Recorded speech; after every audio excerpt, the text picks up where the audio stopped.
السلام علیکم۔ ایک چھوٹا سا سوال آیا ہے کہ کیا اللہ شیطان کو بھیجتا ہے انکار کرنے والوں پر؟ کافروں پر اللہ شیطان کو بھیجتا ہے، تو پھر کافروں کا کیا قصور ہے کہ وہ کافر رہ گئے؟ یہ تو سارا قصور ہی اللہ کا ہو گیا۔ تو ذرا اس کو سمجھا دے کہ کیا واقعی اللہ شیطان بھیجتا ہے؟ تو آئیے، یہ جو لفظ آیا ہے قرآن میں وہ سورہ مریم آیت نمبر 83 یعنی 19 کی 83۔ اس وقت میرے پاس حافظ نظر احمد والا ترجمہ ہے، پہلے میں اس سے ہی بتاؤں گا اور پھر اس کے بعد اس کی وضاحت۔ الم تری انا ارسلنا الشیاطین علی الکافرین تعوذهم عزا۔ جو ان کا ترجمہ ہے، کیا تم نے نہیں دیکھا بے شک ہم نے شیطان بھیجے ہیں کافروں پر، وہ انہیں خوب اکساتے رہتے ہیں۔ اس کو سمجھنے کے لیے اگر ایک آیت اور لے لیجیے تو بات زیادہ واضح ہو جائے گی کہ فلا تعجل علیہم انما نعد لهم عدا۔ سو تم ان پر نزول عذاب کی جلدی نہ کرو، ہم تو صرف ان کی گنتی پوری کر رہے ہیں، ان کے دن گن رہے ہیں۔ یہ ان کا ترجمہ جس سے صاف واضح ہے کہ شیطان اللہ ہی بھیج رہا ہے، اور پھر وہ کہہ رہا ہے کہ ان کو اکساتے بھی رہتے ہیں، پھر کہہ رہے ہیں کہ جلدی نہیں کرو اور ہم گنتی پوری کر رہے ہیں۔ تو یہ گنتی پوری کرنے کی کیا ضرورت ہے جب خود ہی شیطان کو بھیج دیا اور سارا کچھ کر دیا؟ تو اس کو ذرا سمجھیں کہ دیکھیے بات کیا ہے۔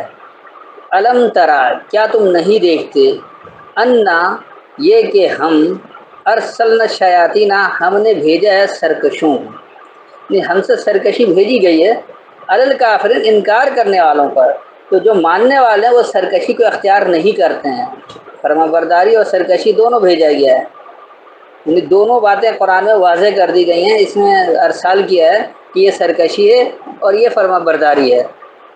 تو اب آپ فرما بردار بنتے ہیں، یہ مسلمین بنتے ہیں، یا شیاطین بن جاتے ہیں کہ سرکشی اختیار کرتے ہیں؟ تو کیا تم نے نہیں دیکھا کہ ہم نے سرکشیاں بھیجی ہیں انکار کرنے والوں پر؟ تعوذہم، تو وہ انہیں غیر محسوس انداز میں ابھارتی ہیں، عزا یعنی خوب غیر محسوس انداز میں۔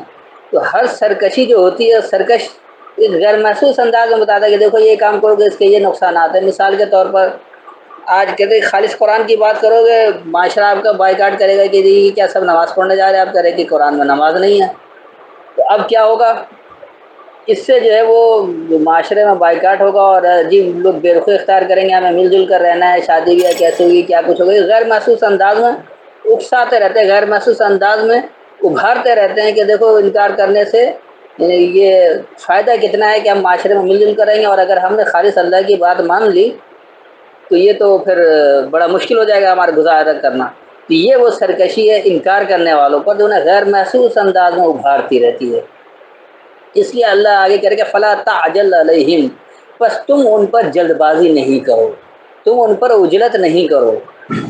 تو جو ماننے والے ہوتے ہیں وہ پھر عجلت نہیں کرتے ہیں، ان کا کہ انما نعد لہم عدا، بے شک جو ہماری تیاری ہے ان کے لیے ایک تیاری، یعنی اللہ نے اپنی تیاری پوری بتا دی ہے کہ ایسا عمل کرو گے یہ سرکشی والا عمل ہے، یہ عمل کرو گے یہ فرما برداری والا عمل ہے۔ اب یہ آپ کے اوپر ہے کہ آپ سرکش بنتے ہیں یا آپ اللہ کے فرما بردار بنتے ہیں۔ یقینی سی بات ہے کہ اللہ ہی کسی کو بھیج کر سب کچھ کر دے تو پھر تو سارا قصور ہی اللہ کا، پھر حساب کتاب کی کیا ضرورت ہے؟ اور پھر انکار کرنے والوں کو یہ الزام دینا ہے کہ تم انکار کر رہے ہو، یہ ایک بے بنیاد بات ہو جاتی ہے۔ تو انکار کرنے والے ہی سرکشی اختیار کرتے ہیں اور اس کے لیے وہ اپنے آپ کو اکساتے ہیں، اپنے آپ کو ایک غیر محسوس انداز میں ابھارتے ہیں کہ ایسا کریں گے تو یوں ہو جائے گا، ایسا کریں گے تو یوں ہو جائے گا۔ وہ براہ راست انکار نہیں کر رہا، اللہ کا انکار کوئی بھی نہیں کرتا ہے، چاہے کسی بھی مذہب والا وہ کہتا ہے کہ نہیں جی اللہ تو سب کسی نہ کسی نام سے مان رہے ہیں، لیکن اللہ کی بات کو نہیں مان رہے، اس کی فرمانبرداری نہیں اختیار کر رہے۔ تو یہ جو سرکشی ہو رہی ہے، اس سرکشی کے لیے انہوں نے کوئی غیر محسوس انداز میں ایک ابھارا ہوا ہے کہ فلاں کام یوں کرنے سے یہ نتائج خراب ہو سکتے ہیں، لہٰذا وہ اس پر آتے ہیں، حالانکہ اس کے کرنے کے باوجود وہ نتائج نہیں ملتے ہیں، اور وہی بدامنی اور الگ الگ ہو جانا، معاشرہ ایک بہترین پرامن معاشرہ بننے کے بجائے افراتفری والا، خوف اور حزن والا معاشرہ بن جاتا ہے۔ جبکہ اللہ کے ماننے والے بنیں گے تو خوف اور حزن والے معاشرے سے آپ باہر نکل جائیں گے۔ تو اس لیے کہیں بھی جلد بازی نہیں کرنی ہے۔ اگر کوئی ایسا عمل ہے جو آپ کی سمجھ میں نہیں آ رہا ہے تو اس پر بجائے اس کے کہ آپ تنقید کرنا شروع کر دیں کہ اللہ ہی غلط ہے، اللہ جھوٹا ہے اور یہ اللہ کی کتاب ہی نہیں ہے، آپ قرآن دشمنی میں قرآن کا بھی انکار کریں، اللہ کا بھی انکار کریں، نہیں اللہ کی دشمنی پر بھی ہے، کوئی اللہ وہ ہے ہی نہیں، جس طرح یہ ملحدوں کا وہ طریقہ کار ہے۔ تو یہ جو اجلت بازی کرتے ہیں وہ کس لیے کہ انہوں نے خود ہی سرکشی کے لیے اپنے آپ کو ایک غیر محسوس انداز میں ابھارا ہوا ہے، اکسایا ہوا ہے کہ ایسا یوں ہے یوں ہے یوں ہے۔ اس کو اچھی طرح سے سمجھتے نہیں ہیں کہ اللہ کی ہدایات کیا ہے اور اللہ کیا کچھ بتا رہا ہے۔ تو اللہ تو بتا رہا ہے کہ بے شک جو ہماری تیاری ہے تو وہ ان کے لیے ایک تیاری ہے، انہیں اسی طرح نتیجہ ملے گا۔ اگر آپ فرما بردار ہوں گے تو آپ خوشحالی کی طرف جائیں گے، آپ نافرمان ہوں گے بدحالی کی طرف جائیں گے۔ میرے خیال میں اتنی وضاحت کافی ہے، پھر بھی کچھ سمجھنا ہو تو بعد میں پوچھ سکتے ہیں۔ السلام علیکم۔